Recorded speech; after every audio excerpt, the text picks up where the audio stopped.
So we're back with Shane Neman, serial entrepreneur and investor here on the Miami Real Estate Podcast, talking about tips and tricks on relocating from New York to South Florida, and generally speaking, a perspective on the South Florida entrepreneurial market and investment, let's say, trends. So Shane, you were just walking us through essentially some of the key components of the residency audit, as you discuss on your blog, which we'll share in the show notes. So tell me, all of that said, was it worth it? Absolutely, undeniably worth it. And it's so crazy that I'm saying this because, again, like I told you, if you asked me this 10 years ago, I would have thought you were bananas. And I would have said, I'm never leaving New York City. It is like my home. I'm living where everyone dreams to live in. But there are just so many things that I didn't even realize myself until I moved, of how much really better it is here. Given forget about the obvious stuff, right? It's cheaper. You get less taxes. The weather is better.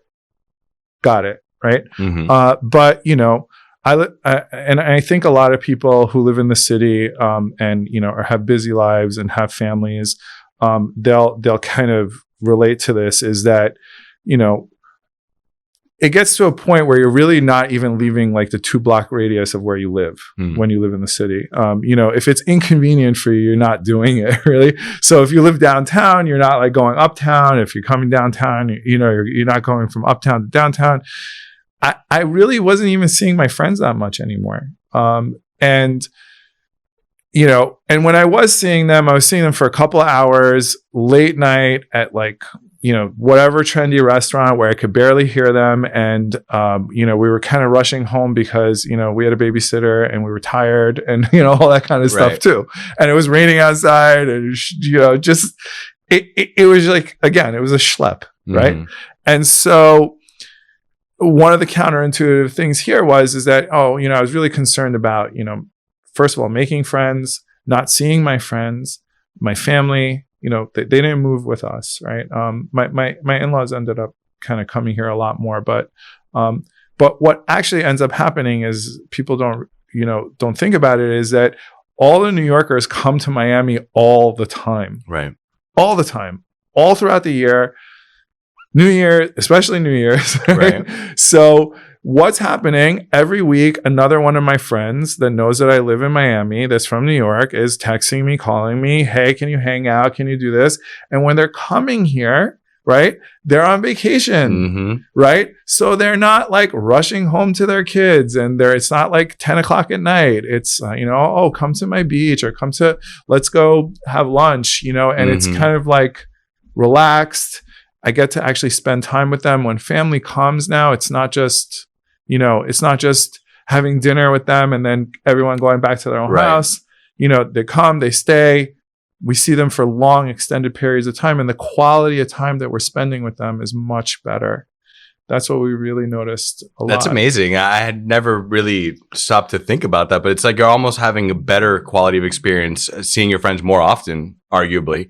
Yes. And as you said, it's not, you're just enjoying it better. Yeah, you're enjoying it. Yeah, it's not like just to say I hung out with my friend. Right. It's like I actually hung out with my friend. I spent 3 hours or 4 hours or a whole day with them. And, it was better than 10 times of seeing them in another kind of setting, basically. Right. So you're essentially the fun friend, the most popular friend, the one in South Florida.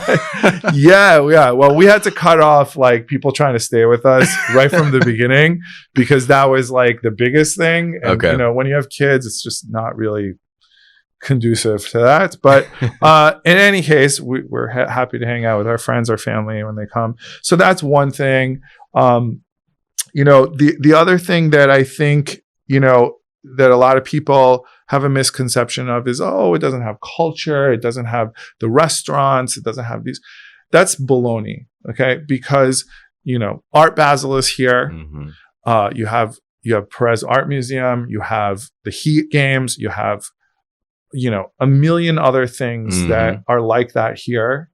And granted, it's not, as copious as it is in New York, but it's still very good. It's very high quality, and it's available to you. Absolutely. And I think just to add on to that, especially in the downtown urban core, you mentioned some of the biggest institutions, but in the last couple of years, we've seen the Frost Science come in. Sure. Wynwood, amazing. Wynwood You've Walls, got Design District. I mean, and what's happening now with Brickell City Center and Miami World Center in downtown, it's like this concentration in this urban core is just, it's like a mini New York. I don't want to say it's, right there, but it's not, actually growing up in New York, what I'm seeing here is, I'm like, why aren't more people coming here? It just doesn't.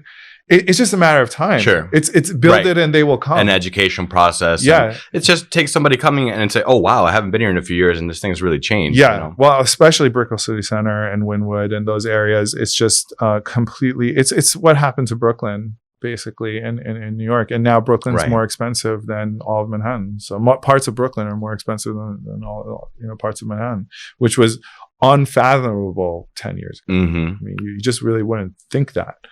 But to answer your question, absolutely worth it in many, many respects.